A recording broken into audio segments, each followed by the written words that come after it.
Pemirsa, serangkaian Bali Zoo Turtle Conservation Program, Bali Zoo melepas liarkan puluhan tukik lekang di kawasan konservasi pesisir pantai Sabe Gianyar.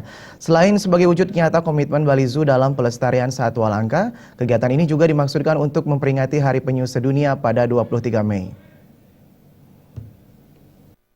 International Union for Conservation of Nature (IUCN) memasukkan penyu lekang dalam kategori satwa terancam punah.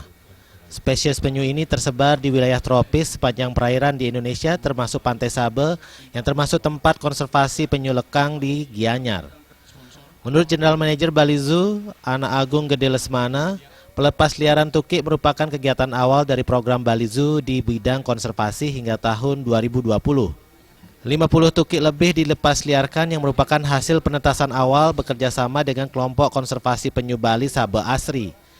Komitmen Bali Zoo terhadap satwa juga diwujudkan dengan pengumpulan dana, salah satunya melalui pemotongan harga tiket masuk ke Bali Zoo untuk membenahi fasilitas konservasi penyu Bali Sabe Asri.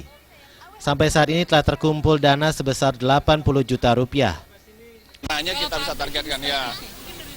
Dari dana untuk Sabe Asri sendiri itu kita menyiapkan 600 juta untuk tahun ini. Jadi kami berusaha dari Bali Zoo mengumpulkan dana 600 juta untuk pihak Sabah fisiknya. Sebenarnya bukan pelepasan tukik aja. Jadi harapan saya pribadi atau kami di Bali Zoo mengajak lebih banyak orang sadar terhadap pentingnya laut dan isinya untuk kelangsungan hidup kita semua. Ya, jadi masalah sekarang kan sampah plastik. Sebenarnya isu pentingnya sampah plastik.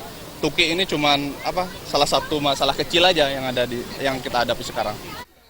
Asisten 3 Setda Kabupaten Gianyar Wayan Sudamia yang mewakili Bupati Gianyar mengapresiasi kegiatan yang digelar Bali Zoo dan mengajak pengusaha lain khususnya di Gianyar untuk lebih meningkatkan perannya dalam menjaga lingkungan dan pelestarian alam.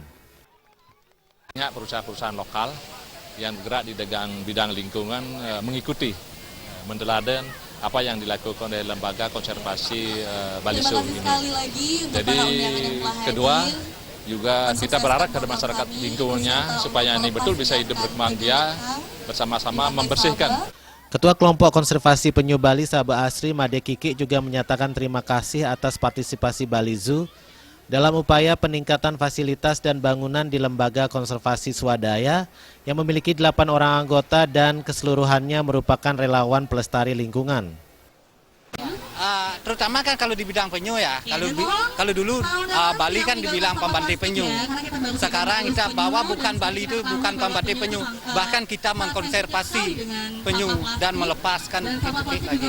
Kegiatan yang dirangkaikan dengan mengubur ratusan telur penyu di dalam pasir juga dihadiri BKSDA Gianyar, siswa International Green School dan Nafas Creative House, artis ibu kota Sofi Novita, serta ratusan karyawan Bali Zoo. Sufiatna dan Artaya, Bali TV.